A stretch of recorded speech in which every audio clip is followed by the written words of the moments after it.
Olá, seja muito bem-vindo. Essa é a nossa aula número 2 e nesta aula nós falaremos sobre o desenho. É hora de pôr a mão na massa e aprendermos as técnicas para criarmos nosso primeiro personagem.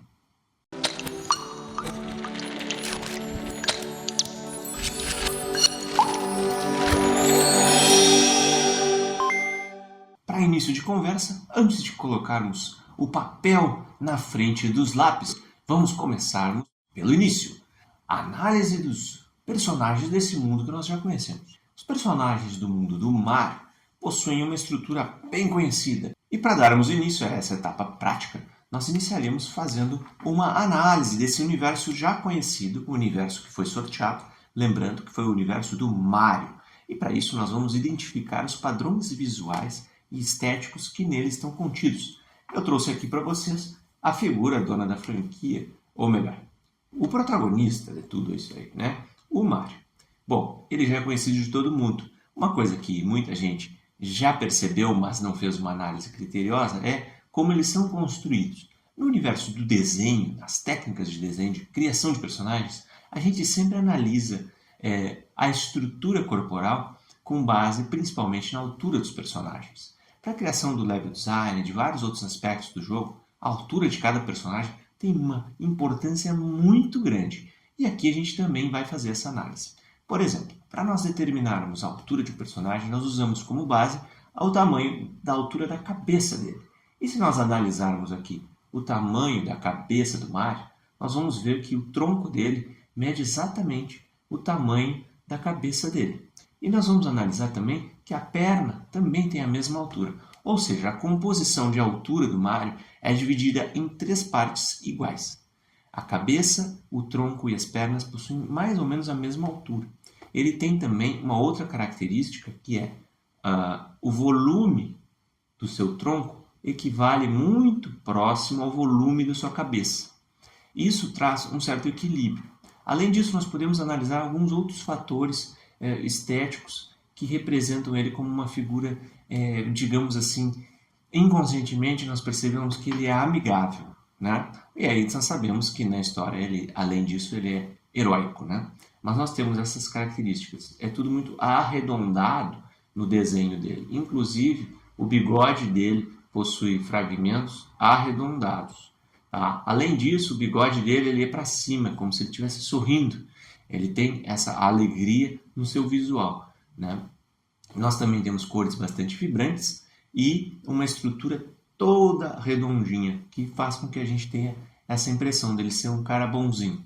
E o cara bonzinho, dentro da lore do Super Mario, é aquele cara que vai salvar a princesa. Bem básico, né? A questão de roteiro a gente já falou um pouco lá na estruturação do nosso Boris, então a gente vai pular um pouco sobre isso, mas nós vamos seguir estudando sobre o tamanho dos personagens. Será que todos eles seguem o padrão de altura? Pela lógica, não, né? Se o Luigi é mais alto, nós teríamos que ter mais cabeças de altura. Porém, a cabeça do Luigi ela é mais alongada, fazendo com que, se a gente analisar aqui, o tamanho da cabeça dele continua mantendo o padrão do tamanho do tronco e do tamanho da perna. Ou seja, o Luigi também está nesse esquema, um por um por um. Ou seja, a cabeça tem a mesma altura do tronco que tem a mesma altura das pernas.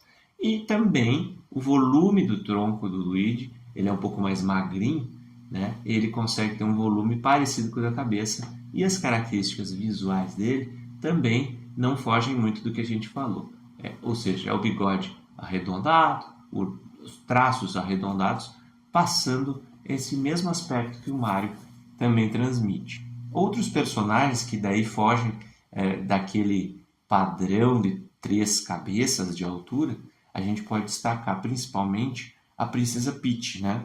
A Princesa Peach, para quem não conhece essa aqui, e a gente vai perceber rapidamente que ela tem um padrão um pouco diferente, né? Onde a gente tem uma cabeça, onde a gente tem provavelmente o término do tronco dela também em uma cabeça, porém daí para baixo a gente tem uma cabeça a mais, ou seja, a personagem princesa feminina ela tem 4 cabeças, fazendo com que a solução toda seja um pouco menos cartunesca e um pouco mais elegante, né? Claro, ela é uma princesa, então foi uma escolha dos designers da Nintendo fazerem desse jeito. Para fortalecer essa ideia de que ela não estava num salto alto ou algo assim, a gente recorreu aí a um jogo um pouco antigo do Mario e do Sonic nas Olimpíadas, onde a princesa Peach aparece com as pernas de fora. E a gente só consegue confirmar que o corpo dela é dividido sim em 4 cabeças e o padrão inicial, onde o tronco tem a mesma altura da cabeça, ele se mantém. O que mudou aqui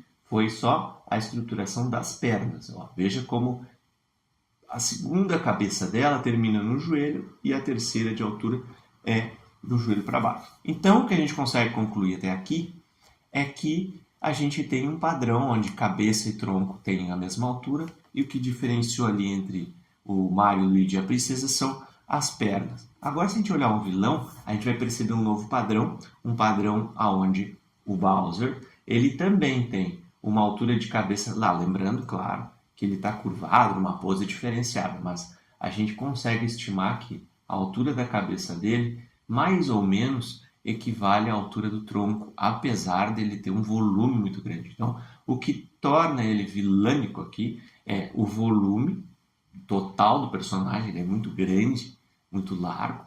As pernas dele provavelmente têm a mesma altura da cabeça, apesar de estarem dobradas nessa pose.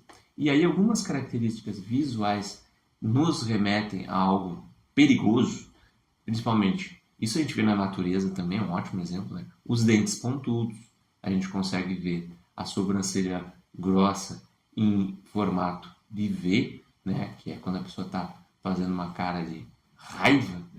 A cor vermelha lembra fogo também na natureza, ele tem chifres e ele tem espinhos nas costas aqui, né? Que mostram que ele é extremamente perigoso. Tá? Então, a gente tem esse padrão, 3 cabeças, também para o Bowser, com algumas variações estéticas para passar a ideia de que ele é, de fato, uma figura perigosa, maléfica talvez, não sabemos. O Bowser Jr., seu filho, ele já possui um padrão um pouco diferente, onde nós temos a possibilidade de uma cabeça e um tronco mais ou menos da mesma altura, porém as perninhas bem pequenininhas. E essa variação faz com que a gente entenda que ali há um personagem infantil. Né? As pernas ainda não cresceram o suficiente, o corpo não se desenvolveu, por isso essa quebra, né, essa possibilidade aí da gente estar enxergando uma pequena variação. Mas lembrando que o tronco e a cabeça se mantêm como alturas padrões. Para nós terminarmos, nós temos que mostrar um anti-herói, já que o nosso personagem vai ser um anti-herói. E o anti-herói escolhido foi o Wario. Tá? E nós vamos perceber que o Wario ele tem um volume imediato que mais chama atenção, é o volume do tronco. O volume do tronco do Wario ele é muito superior ao resto, né? A cabeça, as pernas. A gente também percebe que as pernas do Wario têm um tamanho menor. Mas será que a altura total dele segue o padrão de 3 cabeças? Bom, a gente consegue fazer meio a olho aqui uma visualização de que, veja bem, a segunda cabeça não está terminando onde termina o tronco, ó, ela está terminando aqui.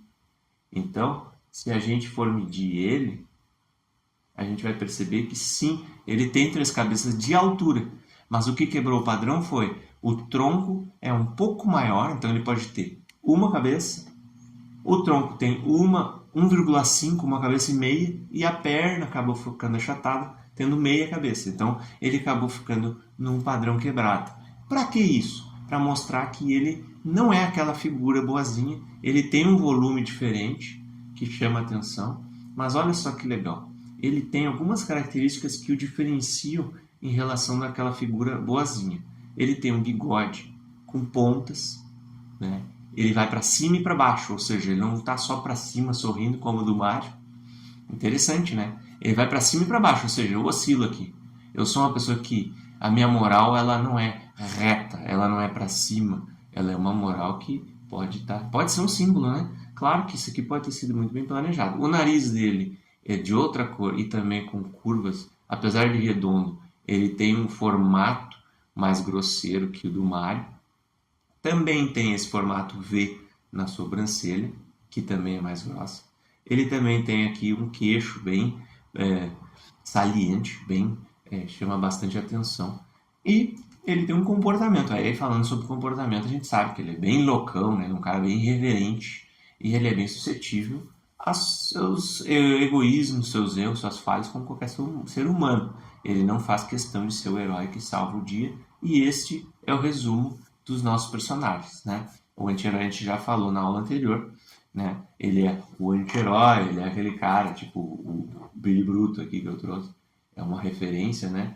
Ele também, se vocês analisarem, ele também tem um visual onde o cabelo dele tem pontas, né? Ele também tem um olhar sisudo. Claro, ele não é um desenho para a gente analisar tal qual foi o Wario e os outros personagens, mas a gente consegue identificar alguns padrões visuais. Isso acaba ajudando muito agora para a gente, então, vir para cá. Essa etapa aqui vai ser fundamental. E se você tiver interesse em saber mais sobre desenho, não deixe de olhar a nossa descrição, que a gente tem aqui uma possibilidade fantástica para você aprofundar ainda mais daquilo que você aprender aqui e continuar testando suas habilidades e desenvolvendo suas habilidades de desenho para criar personagens únicos e incríveis.